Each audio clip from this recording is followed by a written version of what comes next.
Hello बच्चों, आज हम लोग कक्षा 12 आरोह भाग 2 का पाठ 3 पढ़ने जा रहे हैं।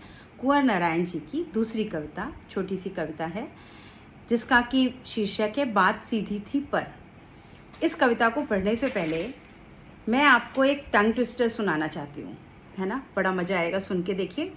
डाली डाली पे नज़र डाली, किसी ने अच्छी डाली किसी ने बुरी डाली, पर जिस पर मैंने नज़र डाली वो किसी ने तोड़ डाली। दूसरा सुनिए। समझ समझ के समझ को समझो, समझ समझना भी एक समझ है, समझ समझ के भी जो ना समझे, मेरी समझ में वो ना समझ है। और भी आपने सुना होगा, चंदू के चाचा ने चंदू की चाची को चांदनी चौक में चांदी के चम्मच से चांदी की कटोरी में चटनी चटाई। तो बच्चों, ये जो आपको मैंने टंग ट्विस्टर दिए, इसमें अगर मैं किसी को ये बोलने को कहूँ तो वो बड़ा पजल्ड हो जाएगा, परेशान हो जाएगा, वो बोल नहीं पाएगा। लेकिन अगर हम सीधी सी बात एक ही शब्द में कहें कि समझ जो है वो सबके पास अच्छी समझ होनी चाहिए, तभी वो समझदार कहलाता है। सबको समझ में आ जाएगी। ये कहूँ कि चंदू के चाचा ने चटनी चटाई थी चांदनी रात में चाची को, तो भी ठीक है, समझ में आ जाएगी बात। लेकिन जब हम बात को घुमा फिरा के बहुत सारे शब्दों का प्रयोग करके हम कहते हैं, तो वो बात का मज़ा ख़त्म हो जाता है और वो समझ में नहीं आती और हम परेशान हो जाते हैं।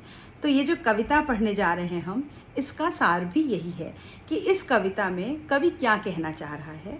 इस कविता में कवि क्या कह रहा है कि जो कोई दूसरा नहीं, संग्रह से ली हुई कविता है ये। कविता की में कथ्य और माध्यम के द्वंद्व उकेरते हुए भाषा की सहजता की बात की गई है।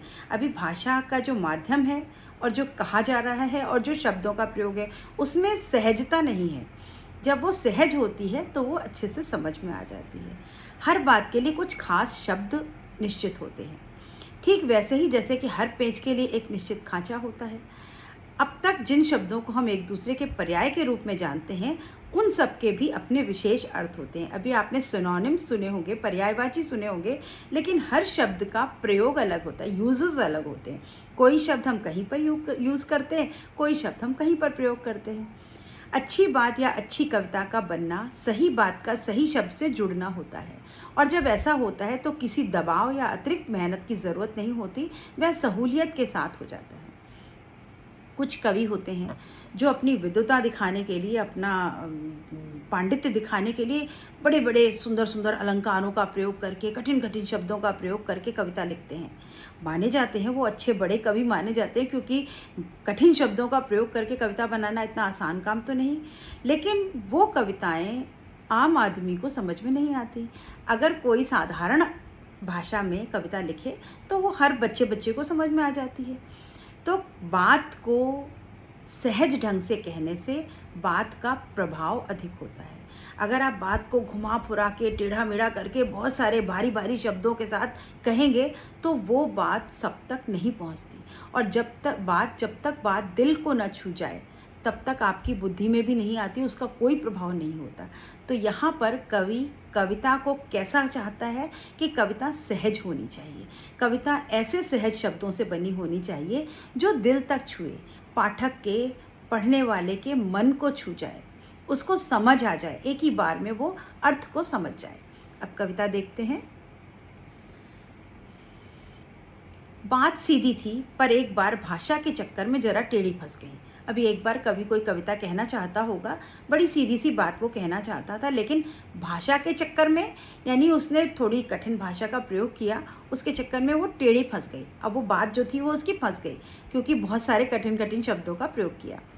उसे पाने की कोशिश में भाषा को उल्टा पुल्टा, तोड़ा मरोड़ा, घुमाया फिराया। अभी वो जो सही बात थी, सीधी सी बात, उसको निकालने के चक्कर में इन्होंने क्या किया, भाषा को उल्टा पलट दिया, उलट दिया, घुमाया फिराया, है ना, तोड़ा मरोड़ा। मतलब बहुत तरीके से इन्होंने बहुत यत्न कर लिए, लेकिन बात जो है वो समझ में फिर भी नहीं आई। कि बात बने, या तो बने या फिर भाषा से बाहर आए। अब वो ये चाहते थे कि या तो मेरी बात बन जाए, बात बन जाए एक मुहावरा है, यानी काम हो जाए, यानी वो जो बात समझाना चाहते थे या तो लोगों को समझ में आ जाए, या फिर भाषा के चक्कर से बाहर आ जाए, यानी ये जो भाषा के जाल में फंस गई थी बात, वो किसी तरह से निकल करके बाहर आ जाए। पर ऐसा कुछ भी नहीं हो पाया।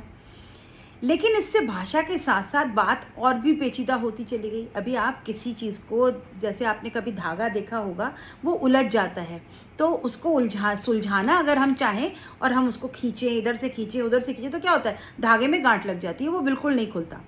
तो उसको खोलने के चक्कर में तोड़ा मरोड़ा घुमाया, फिर उसके चक्कर में वो और ज़्यादा पेचीदा हो गई। पेचीदा मतलब कठिनाई हो गई, उसमें वो फंस गई। भाषा के साथ साथ बात और भी पेचीदा होती चली गई और भी कठिन हो गई। सारी मुश्किल को धैर्य से समझे बिना मैं पेज को खोलने के बजाय उसे बेतरह कसता चला जा रहा था। अभी ये अपनी ही बात कर रहे हैं कि मैं पेज, आपने देखा होगा ना, देखिए मैं आपको एक पेज दिखाती हूँ। ये है पेज। अभी इसको इस वॉशर में टाइट करना है। अब मैं इसको कोशिश कर रही हूँ घुमाने की, नहीं, क्योंकि ये टेढ़ा हो गया है। देखिए इसको टेढ़ा दिख रहा होगा आपको, है ना। तो अभी ये टेढ़ा अगर मैं इसको नहीं हो रहा, नहीं घुस रहा, नहीं टाइट हो रहा, तो मैं क्या करूँगी, इसको ठोक दूंगी और इसको किसी तरह से कस के कर दिया। अब ये टेढ़ा बंद हो गया है। अब ये ऐसा बंद हो गया कि इसको चाह करके भी खोला नहीं जा सकता। क्यों? क्योंकि इसकी जो ये चूड़ियाँ हैं ये टेढ़ी टेढ़ी बंद हो गई हैं। तो बिल्कुल वैसे ही वो बता रहे हैं कि मैं पेज को खोलने के बजाय इसके कि इसको पहले से खोल लेते और फिर तरीके से लगाते, बजाय खोलने के उसको बेतरह कसता चला गया। बहुत ज़बरदस्ती करके मैं उसको कसता चला गया।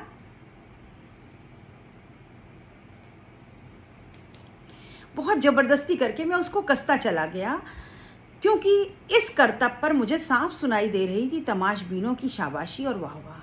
अभी यहाँ पर बात फिर कविता की आ गई कि जब उन्होंने एक कठिन कविता लिखी, बड़े बड़े शब्दों का प्रयोग किया, बड़े बड़े मुहावरों और अलंकारों का प्रयोग किया, तो जो तमाशबीन बैठे थे, तमाशा देखने वालों को तमाशबीन कहते हैं, जो कविता सुनने वाले बैठे थे, वाह वाह वाह वाह, क्या कविता लिखी है।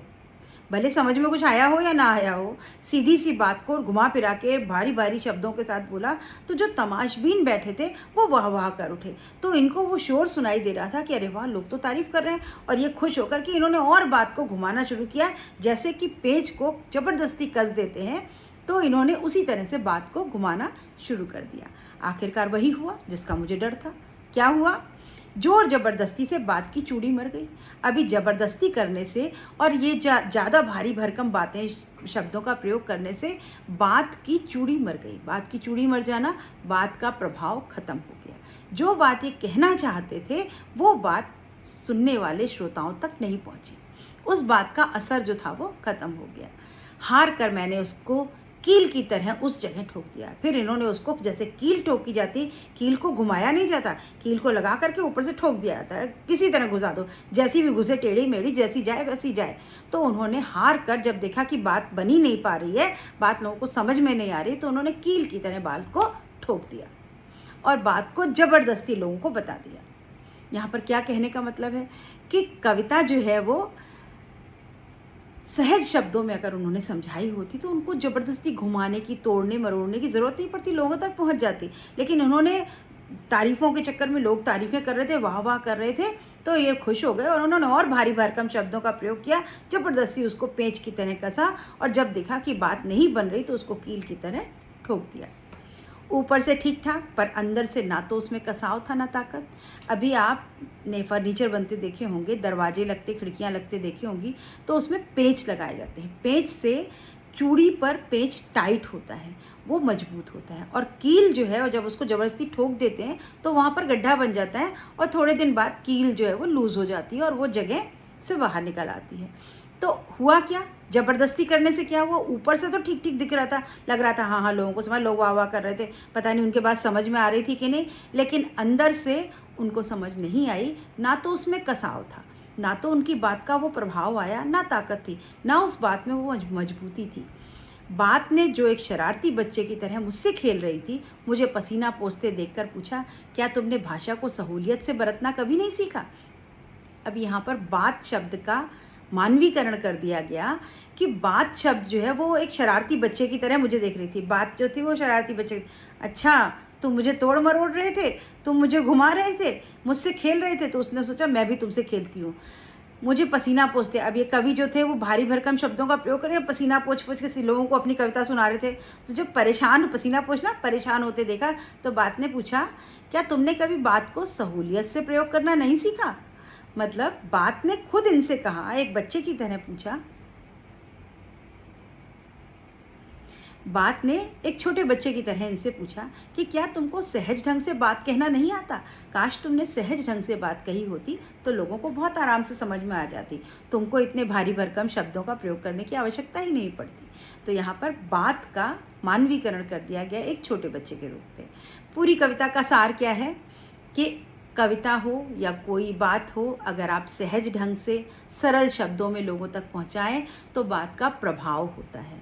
आप बात को घुमा फिरा कर, टेढ़ा मेढ़ा, भारी भरकम शब्दों का, मुहावरों का, इसका उसका प्रयोग करके अगर आप बात कहें, इनडायरेक्टली बात कहें, तो बात अपना प्रभाव खो देती है और फिर ऐसी बात का असर खत्म हो जाता है और कील की तरह बात बाहर निकल आती है।